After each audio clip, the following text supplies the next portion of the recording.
Romanos capítulo 8. Portanto, agora já não há condenação para os que estão em Cristo Jesus. Porque, por meio de Cristo Jesus, a lei do Espírito de vida me libertou da lei do pecado e da morte. Porque aquilo que a lei fora incapaz de fazer, por estar enfraquecida pela carne, Deus o fez, enviando seu próprio Filho, à semelhança do homem pecador, como oferta pelo pecado.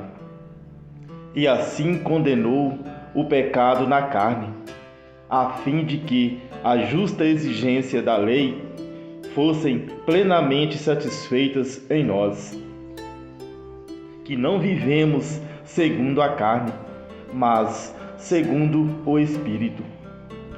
Quem vive segundo a carne tem a mente voltada para o que a carne deseja, mas quem vive de acordo com o Espírito tem a mente voltada para o que o Espírito deseja. A mentalidade da carne é morte, mas a mentalidade do Espírito é vida e paz. A mentalidade da carne é inimiga de Deus, porque não se submete à lei de Deus, nem pode fazê-lo. Quem é dominado pela carne não pode agradar a Deus.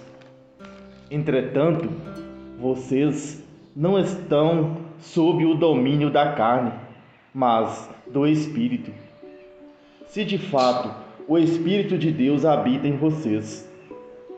E se alguém não tem o Espírito de Cristo, não pertence a Cristo.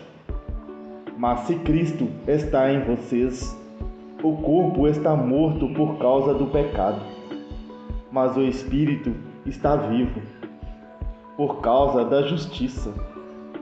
E se o Espírito daquele que ressuscitou Jesus dentre os mortos habita em vocês, aquele que ressuscitou a Cristo dentre os mortos também dará vida a seus corpos mortais, por meio do seu Espírito que habita em vocês.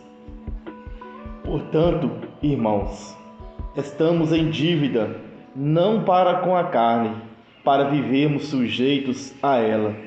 Pois se vocês viverem de acordo com a carne, morrerão.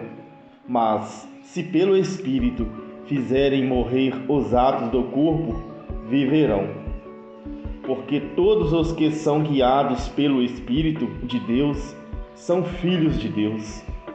Pois vocês não receberam um espírito que os escravize, para novamente temerem, mas receberam o Espírito que os torna filhos por adoção, por meio do qual clamamos: Abba, Pai.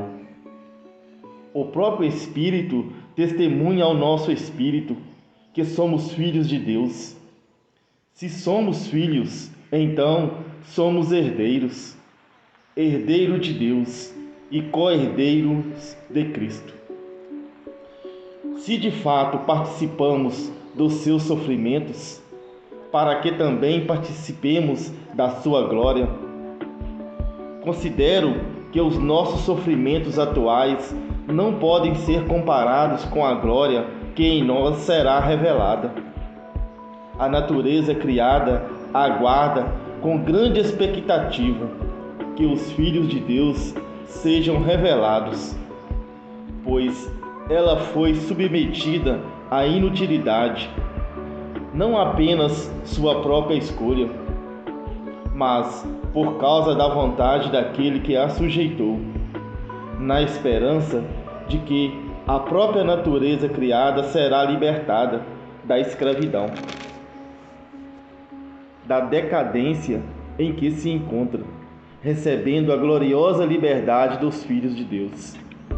Sabemos que toda a natureza criada geme até agora, como em dores de parto.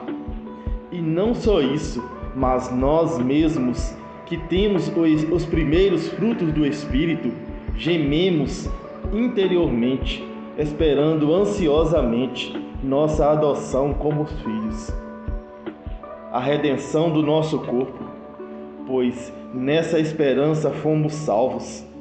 Mas esperança que se vê não é esperança. Quem espera por aquilo que está vendo? Mas se esperamos o que ainda não vemos, aguardamo-lo pacientemente. Da mesma forma, o Espírito nos ajuda em nossas fraquezas, pois não sabemos como orar, mas o próprio Espírito intercede por nós com gemidos inexprimíveis. E aquele que sonda os corações conhece a intenção do Espírito, porque o Espírito intercede pelos santos de acordo com a vontade de Deus. Sabemos que Deus age em todas as coisas para o bem daqueles que o amam, dos que foram chamados de acordo com o seu propósito. Pois aqueles que de antemão conheceu, também os predestinou para serem conformes à imagem do seu Filho, a fim de que ele seja o primogênito entre muitos irmãos. E aos que predestinou, também chamou. Aos que chamou, também justificou. Aos que justificou, também glorificou. Que diremos, pois, diante destas coisas? Se Deus é por nós, quem será contra nós? Aquele que não poupou o seu próprio Filho, mas o entregou por todos nós, como não nos dará com ele e de graça todas as coisas? Quem fará alguma acusação contra os escolhidos de Deus? É Deus que os justifica. Quem os condenará? Foi Cristo Jesus, que morreu e mais, que ressuscitou e está à direita de Deus, e também intercede por nós. Quem nos separará do amor de Cristo? Será tribulação, ou angústia, ou perseguição, ou fome, ou nudez, ou perigo, ou espada? Como está escrito: por amor de ti, enfrentamos a morte todos os dias. Somos considerados como ovelhas destinados ao matadouro. Mas em todas estas coisas somos mais do que vencedores, por meio daquele que nos amou. Pois estou convencido de que nem a morte, nem a vida, nem os anjos, nem os demônios, nem o presente, nem o futuro, nem quaisquer poderes, nem altura, nem profundidade, nem qualquer outra coisa na criação será capaz de nos separar do amor de Deus que está em Cristo Jesus, o nosso Senhor.